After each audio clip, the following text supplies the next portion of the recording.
이 모죽지랑가 같은 경우에는 우리가 앞에서 나온 찬 기파랑가랑 같이 봐야 되는 작품이고, 다시 한번 봐보자면 찬 기파랑가 같은 경우에는 기파랑을 예찬하는 노래다라는 거 알아두면 되죠.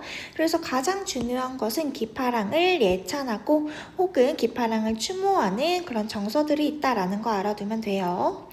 이 찬 기파랑가 같은 경우에는 19채 향가라고 했었지. 19채 향가가 뭐냐라고 하면은 하나, 둘, 셋, 넷, 다섯, 여섯, 일곱, 여덟, 아홉, 열이라고 하는 10줄로 구성이 되어 있잖아. 우리가 이것을 19채 향가라고 하죠.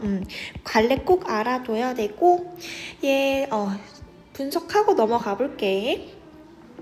지금 우리가 왼쪽에 나오는 것 같이 이거를 현대어로 꼭 알아둬야 되고, 현대어 풀이 같이 놓으면서 봐볼게. 현대어 풀이 꼭 알아둬야 돼, 얘들아.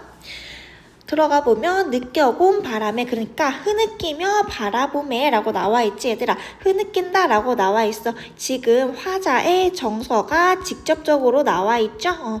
꼭 표시해놓고 직접적으로 나와 있다라고 표시해놓고, 흐느끼며 바라봄에 이슬 밝힌 달이, 얘들아 달에다가 밑줄 쳐놔야 된다라고 얘기했었어. 여기 나오는 달 같은 경우에는 기파랑의 고결함 혹은 기파랑의 인품을 얘기했었다 라는 거 알아두고, 밑에 흰 구름 따라 떠간 언저리에, 그러니까 봐봐, 달이 지금 흰 구름을 따라 떠나가서 지금은 볼 수 없다. 달이 누구라고 보라고 그랬어? 기파랑이라고 보라 그랬잖아. 그러니까 기파랑이 흰 구름을 따라 떠나가서 지금은 볼 수 없다라는 얘기가 되겠죠. 모리가름 물서리 여의라고 나와 있으면 모래, 그러니까 모래죠. 우리 모래 다 알죠? 가름, 모래가름 물가에 기파랑의 모습이 올시어 수풀이야. 그러니까 한마디로 기파랑의 모습과도 같대. 뭐가 얘들아? 수풀이. 그럼 얘들아 위에 나오는 달 같은 경우도, 달 같은 경우와 같이 수풀 같은 경우도 지금 기파랑의 성품을 보여주고 있는 자연물이죠. 그리고 얘들아 모래가름 물가 같은 경우에는 화자가 지금 모래가름 물가 앞에 서서 기파랑을 생각하고 있는 거야. 이거 주의해야 돼요. 그리고 밑으로 내려가 보면 이론의 자갈벌에서, 얘들아 이론 같은 경우에는 어떤 네라고 얘기하잖아. 물가라고 얘기하잖아. 그 이론의 물가 이름이야.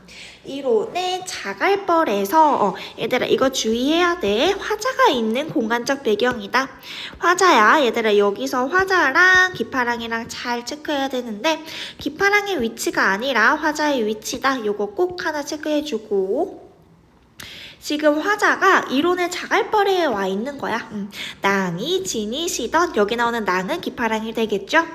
마음의 갓을 쫓고 있노라. 그러니까 마음의 끝을 따르겠대. 누가?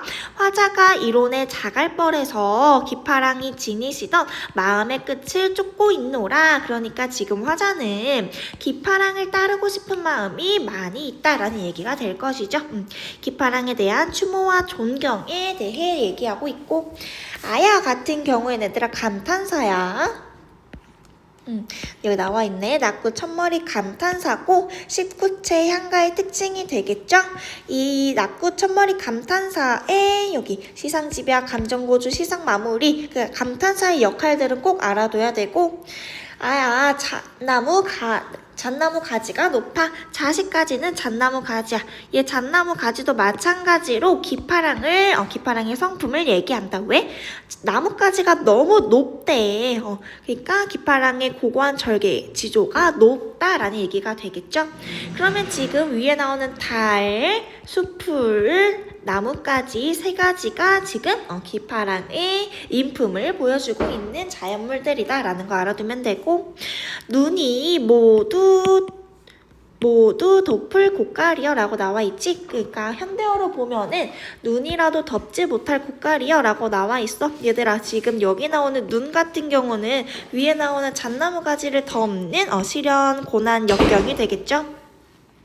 눈이 모두 덮지 못할 고깔이여. 여기 나오는 고깔은 우두머리를 얘기하는데, 즉 여기 나오는 기파랑을 얘기하면서 화랑의 성품을 얘기한다. 고깔이 너무 높아서 눈이라도 다 덮지 못한다 라는 얘기가 되겠죠. 한마디로 기파랑의 성품이 좋다라고 우리 얘기했었고, 기파랑을 상징하는 상징물은 암기해줘야 돼. 그리고 뒤로 넘어가면은 여기 모죽지랑가 있는데 우리 위에 한번 봐보자. 이거 한번 먼저 봐보자. 찬 기파랑과 같은 경우에는 기파랑의 고매한 인품을 얘들아 밑줄 여기 써놔. 자연물에 비유해서 기파랑을 예찬하고 있지. 그리고 우리가 지금 볼 모죽지랑과 같은 경우는 과거, 현재, 미래의 순으로 시상 전개하면서 죽지랑을 추모할 거야.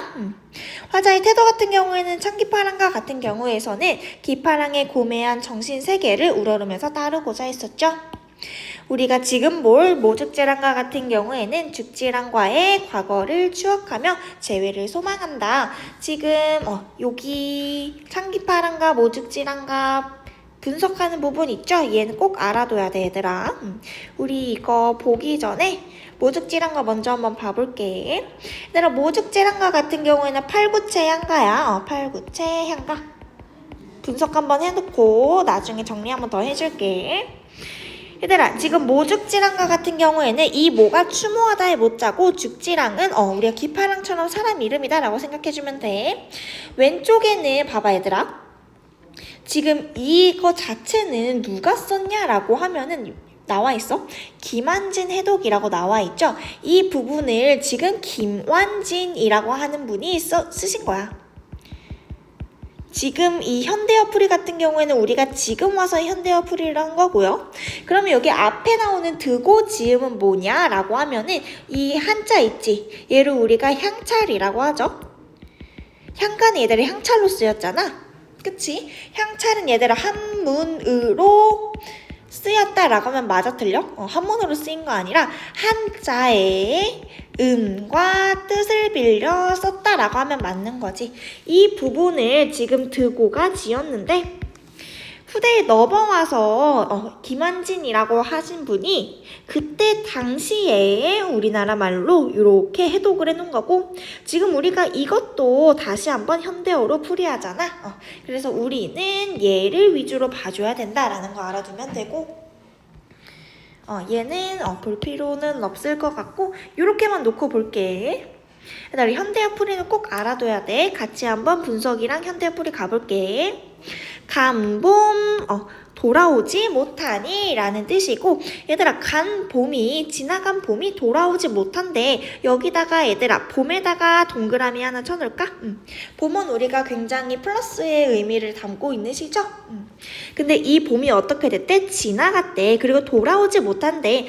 죽지랑이 죽었고 이 봄은 과거를, 그러니까 이 봄은 죽지랑과 같이 있던 과거였구나 라는 거 알아둘 수 있죠.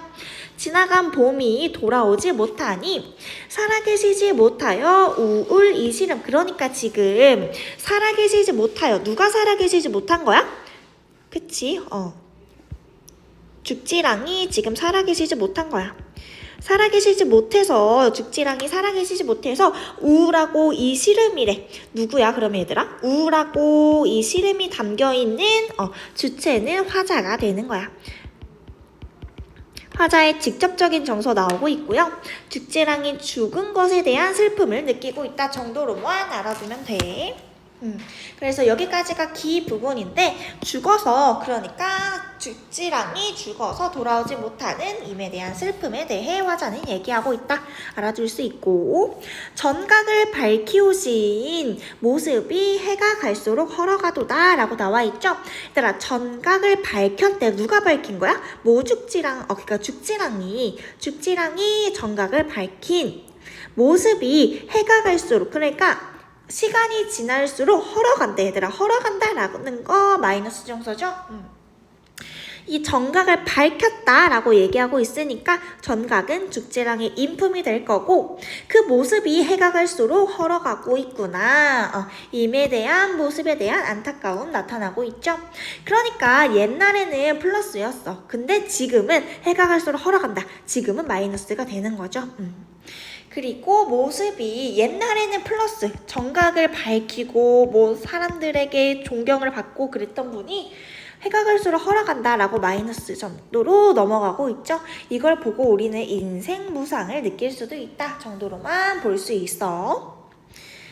그리고 눈에 도름 없이 저를 만나보기 어찌로리. 얘들아, 눈에 도름 없이 같은 경우에는 그냥 잠깐 동안이라도 라고 해석해주면 돼. 잠깐 동안이라도 저를 만나보기 어찌로리. 그러니까 지금 만나지 못한다는 거지. 그러니까 죽지랑을 만나지 못하는 안타까움에 대해 얘기하고 있고, 화자는 지금 그런 죽지랑을 보지 못하는 간절한 그리움에 대해 얘기하고 있다. 난 그리는 마음의 모습이 가는 길 다복구렁에서 잘밤이 쓰리. 여기 나오는 난 같은 경우는 죽지랑이겠죠? 죽지랑을 그리워하는 마음의 그럼 보면 얘들아, 죽지랑을 그리워하는 마음은 누구야? 죽지랑을 그리워하는 나의 마음이겠죠? 죽지랑을 그리워하는 나의 마음의 모습이 가는 길에 다복구렁에서 잘밤이 쓰리. 얘들아, 다복구렁 같은 경우에는 쑥대밭, 그러니까 지금으로 치면은 쑥이 얘들아 많이 난 곳은 우리가 무덤이라고 보거든. 그러니까 무덤에서 잘밤 있으리. 그러니까 이 무덤은 이미 사람이 죽고 난 뒤에 가는 거잖아. 저승으로도 볼 수 있고요. 그러니까 무덤 혹은 저승에서 잘밤 있으리. 나의 마음이 무덤에서 잘밤 있으리. 그러니까 지금 이 무덤 같은 경우는 죽지랑이 있는 곳이고, 결국 화자는 지금 저승에서 죽지랑을 꼭 만나고 싶다라고 하는 임과의 재회에 대한 소망에 대해 얘기하고 있죠. 모모하리 같은 경우에는 서리법 지금 사용되고 있고, 처음부터 한번 같이 봐보면 지나간 봄이 돌아오지 못한대. 죽지랑이 죽었구나 라는 거. 죽지랑이 살아계시지 못해서 우울하고 이 시름 화자의 직접적인 정서죠. 화자는 지금 죽지랑이 죽어서 슬프구나 라는 걸 알 수 있고, 정각을 밝히 오신 모습이 해가 갈수록 헐어가도다. 죽지랑이 살아계실 때 막 정각을 밝혔어. 죽지랑이 인품이 좋았는데 해가 갈수록 헐어간대. 지금 인생 무상에 대해 얘기할 수도 있고, 왜? 옛날에는 플러스였는데 지금은 마이너스잖아. 인생 무상 얘기하고 있고, 화자는 지금 임의 모습에 대한 안타까움에 대해 얘기하고 있죠. 잠깐 동안이라도 저를 만나보기 어찌이루리. 그러니까 이룰 수 없다. 잠깐 동안이라도 만나는 이룸을 이룰 수 없다라는 말이 되겠죠. 지금 화자는 죽지랑에 대한 간절한 그리움을 보여주고 있고, 죽지랑을 그리워하는 마음의 모습이 가는 길 무덤에서 잘밤이 쓰리가 저승에서 죽지랑을 꼭 만나고 싶다라고 하는 화자의 소망 나타나고 있죠. 얘는 우리가 얘들아 8구체 양가야. 잘 체크해주고, 창기파랑가 같은 경우에는 19체 양가였어. 그리고 성격은 여기 나와 있는 죽지랑가잖아. 그러니까 추모적이다, 예천적이다, 서정적이다 볼 수 있고, 제재는 죽지랑에 대해 인품에 대해 얘기하고 있었지. 주제는 죽지랑의 인품에 대한 사모와 그에 대한 추모 나타나고 있었고, 특징 같은 경우에는 배경설화와 함께, 배경설화가 뭐냐면 이게 어떻게 쓰였는지에 대한 배경 이야기라고 생각해주면 돼. 삼국유사에 전해진다. 그리고 주술적인 성격이 없이 개인의 서정을 표현한다 라는 거 알아두면 돼. 그치? 지금 죽지랑을 추모한다 라는 것 자체가 개인의 서정을 지금 보여주고 있는 거잖아. 여기 나오는 주술적 성격 같은 경우에는 말 그대로 주술 얘기를 하는 거야. 바라는 거지. 여기서 바람은 죽지랑을 다시 보고 싶다 라고 하는 그런 바람이 아니라, 주술 같은 경우에는 우리가 돌아가서 뭐랑 연관이 있냐라고 하면은 무당과도 관련이 있어? 이거는 지금 몰라도 되고, 그러니까 주술적 성격 같은 경우에는 예를 들어 우리가 구지가 같은 경우를 예를 들 수 있겠죠? 거부가 머리를 내놔라, 내놓지 않으면 구워서 먹으리. 이것 자체로는 지금 주술을 부리고 있는 거지. 왜? 지금 거북이에게 왕을 달라라고 얘기하고 있으니까 그런 주술적 성격을 얘기하는 건데, 지금 이 모죽지랑가 같은 경우에는 주술적 성격 드러나고 있지 않죠? 개인의 서정을 표현하고 있다. 꼭 알아두고, 이 여기 나와 있는 찬 기파랑가랑 모죽지랑가의 정리 나와 있지? 이거 얘들아 정리 하나 해놓고 꼭 이해하고 넘어가야 돼. 모죽지랑가 과거, 현재, 미래 순 어디 나타나고 있냐면 과거 어디 나타나 있어? 지나간 봄 과거지? 현재는 어디야? 해가 갈수록 헐어간대. 지금 죽지랑이 인품이 헐어가고 있고 죽었다라는 얘기가 되겠죠. 그리고 무덤에서 같이 잘 밤이 있으리. 나중에 저승에서 꼭 만나고 싶다. 얘는 미래에 대한 얘기가 되겠지. 그래서 과거, 현재, 미래 순으로 시상을 전개한다. 그러면서 죽지랑을 추모한다. 꼭 알아둬야 되고 죽지랑의 과거를 추억하며 재회를 소망한다. 어렵지 않게 이해할 수 있을 거야. 모죽지랑가 얘들아 꼭 한번 찬 기파랑가랑 같이 분석해놔야 돼.